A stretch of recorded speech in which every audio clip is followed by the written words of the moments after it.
आप कनाडा जैसे मुल्क को जो है आप बैक फुट पे ले जा सकते हैं, तो कतर तो मेरे ख्याल में it won't be the big deal. Bharat ने ऑलरेडी वहां पे अपने बंदे पहुंचा दिए हैं रातों रात उनको छुड़वाने के। सूली पर मुस्लिम देश कतर ही चढ़ेगा कि कतर को सजा सिर्फ भारत ही नहीं बल्कि इजराइल और सऊदी अरब भी देगा। भारत जिस तरीके से डिप्लोमेटिकली स्ट्रांग है इस वक्त, जो उनकी फॉरेन पॉलिसी है, इतना आसान नहीं होगा कि 8 भारतीय शहरों को फांसी दे दी जाए, सजाए मौत दे दी जाए। जो भारत के ताल्लुकात गल्फ कंट्रीज यानी कि जो अरब दुनिया के साथ ना सिर्फ बेहतर हुए हैं बल्कि एक स्ट्रेटेजिक लेवल पर चले गए हैं। सऊदी अरब की बात करें, यूएई की बात करें और इवन कतर की अगर बात करें, तो भारत के इन ममालिक के साथ ताल्लुकात जो हैं वो बहुत आगे बढ़ गए।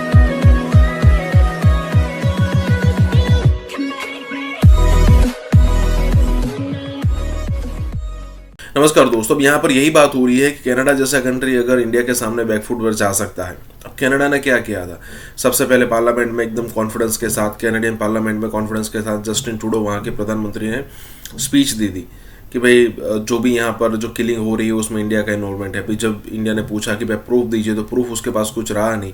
उसने कहा कि हमारी इंटेलिजेंस एजेंसी है उसका कहना है, हालांकि प्रूफ कोई नहीं है। अब इसमें भी कई सारी थियरी आई कि फाइव आइज ने उनको यहाँ पर ये बात बताई थी कि इंडिया कभी भी ऐसा कर सकता है या फिर इंडिया ने ये करवाया, जो भी हो। लेकिन कनाडा एक बहुत ही अलाइड कंट्री है वेस्टर्न ब्लॉक का, खास करके अमेरिका का, लेकिन फिर भी पेला गया।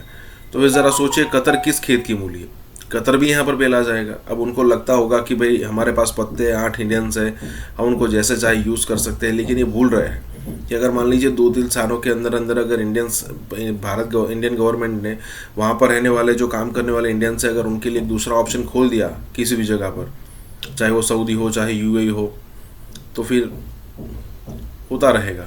इसी के साथ ये वीडियो शुरू करता है। कतर ने आज सुना है कि 8 इंडियंस को डेथ सेंटेंस दे दी है फॉर स्पाइंग।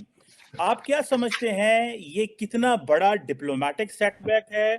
इतना आसान नहीं होगा इन 8 आर्मी ऑफिसर्स को सजा देना, इतना आसान नहीं होगा। मैं समझता हूँ ये एक मेरे ख्याल में तो कतर ने जो थोड़ा सा हवा लेने की कोशिश की है, मेरे ख्याल में होगा ऐसा, इतना आसान नहीं है।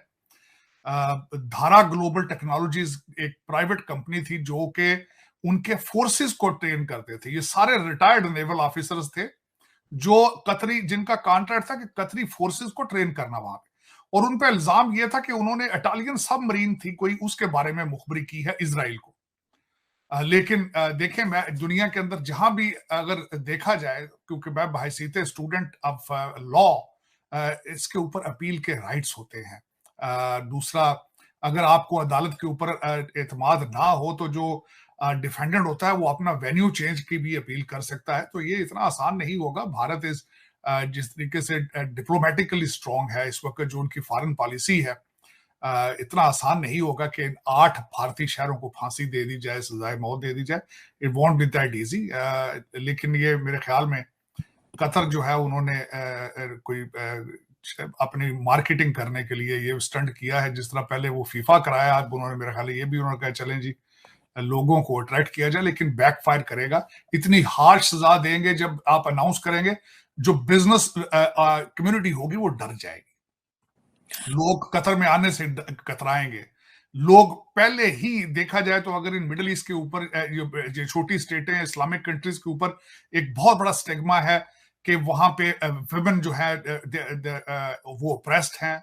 और दूसरा, मेरे ख्याल में ये कतर को बैकफायर करेगा। ना सिर्फ बिजनेस कम्युनिटी डर जाएगी, लोग वहां पे जो दूसरे इमिग्रेंट आने से डर जाएंगे, जो टेक्नोक्रेट है वो आने से डर जाएंगे, साइंटिस्ट डर जाएंगे आने से। मामला तो बिल्कुल साफ है। आप यही नहीं बताएंगे कि इन लोगों ने, आप कहते हैं जासूसी करी, क्या जासूसी करी, या बताने को राजी नहीं है।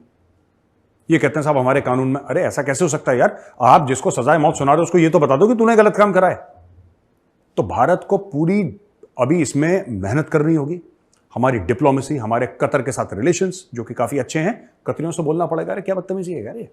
अब दोस्तों ये तो यही बात हो गई कि कोई कतरी भारत में आया किसी काम से, किसी बिजनेस के काम से, और आते भी हैं यहाँ पे, हमने उसको पकड़ के बोल दिया कि इसने जासूसी करी है और ये पाकिस्तान के लिए जासूसी कर रहा है, इसको अंदर डालो, या चाइना के लिए जासूसी कर रहा है, इसको अंदर डालो, और इसको सजाए मौत सुना दी। ऐसा थोड़ा ना होता, there is a due process of law.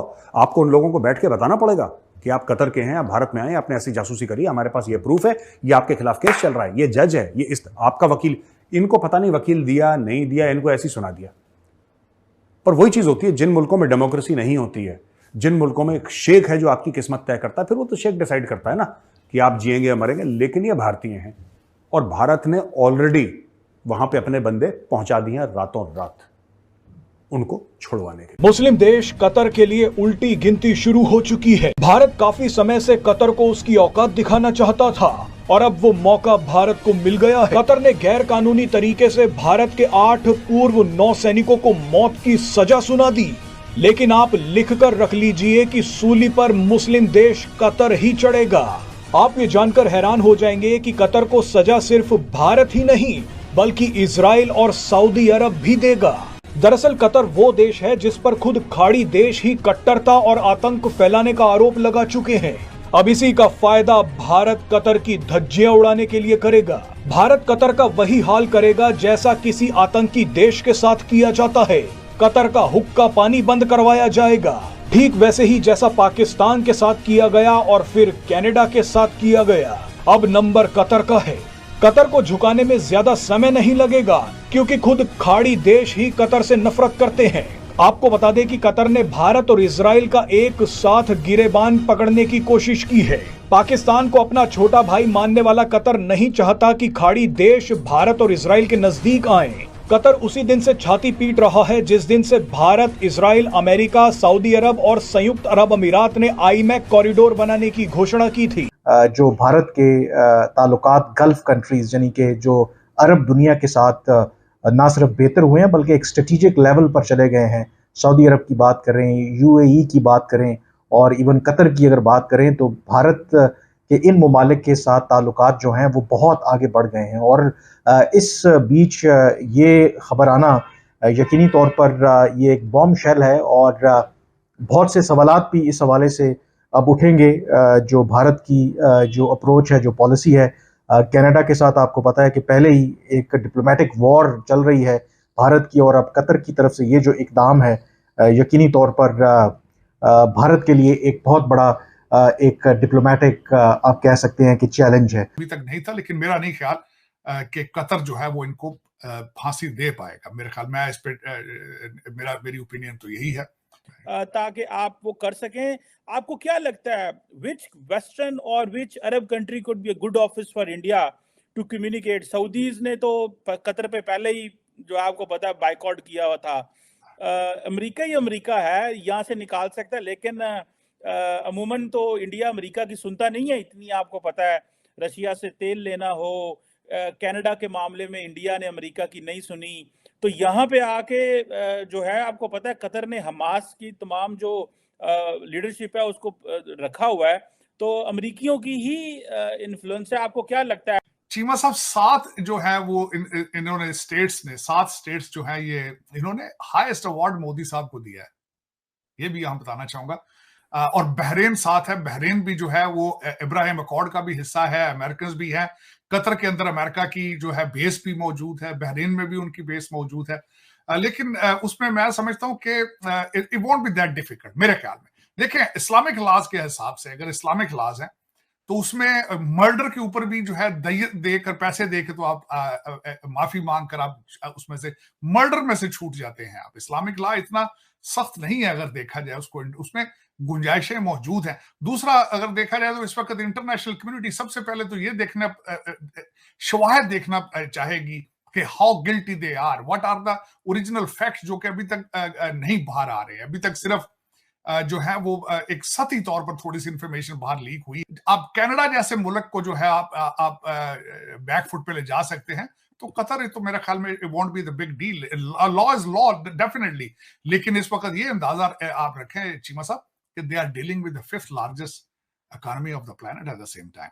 और दूसरा, इस रीजन के अंदर जो इस वक्त साउथ चाइना सी के अंदर जो इस वक्त मामलात बन रहे हैं उसमें India, Bharat is playing a vital role in there. और उसमें ना सिर्फ देखें अल्टीमेटली जस्टिन ट्रूडो ने भी बात सारी शुरू करके ही एडमिटेड दीज बोथ फैक्ट्स कि 5th लार्जेस्ट इकोनॉमी और उनकी आजकल Bharat's input into the South China conflict. Admit किया था जस्टिन ट्रूडो ने. तो under given these circumstances, मेरे ख्याल में it won't be that difficult. Bharat has a leverage today, and they have an upper hand in it.